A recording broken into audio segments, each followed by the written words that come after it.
Экс-президент Нұрсұлтан Назарбаевқа тиесілі ресми жаңалық. Барша қазақ елі көрсін білсін, хабардар болсын. Сәлем қымбатты көрермен, арнамызға қош келдіңіздер. Әлемде және де Қазақстанда болып жатқан ең үздік жаңалықтарды ең біріншілерден болып білгіңіз келсе, арнамызға жазылып лайк түймесін басыңыз. Назарбаевқа тиесілі ресейлік банк алғашқы жарты жылдықта рекордтық пайда болды. Экс-президент Нұрсұлтан Назарбаевқа тиесілі ресейлік банк алғашқы жарты жылдықта рекордтық пайда тапты деп хабарлайды dalanews.kz. Неге.kz мәліметінше, Азия тынық мұхиты банкі 2025 жылдың алғашқы 6 айында 8,8 миллиард рубль таза пайдаменен аяқтады.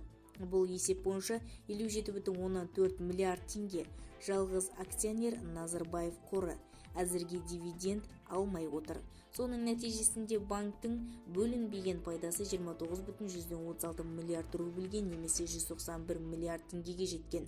Осылайша 4 жылдың ішінде Назарбаев банктың 14 миллиард рубльге сатып алған инвестициясын қайтарып қана қоймай, үстінен тағы 15 миллиард рубль пайда көрді. Ең бастысы, дереккөздің хабарлауынша, Вашингтонда АТБ санкция салынбайтынына кепілдік берілген. Бізді тамашалауды жалғастырыңыздар, және де осыған ұқсас өзге де ақпараттар сіз үшін қызықты болса, видеоролик астында подписаться және де лайк түймесін басыңыз, достарыңызға үлесіп сау саламатта болыңыз.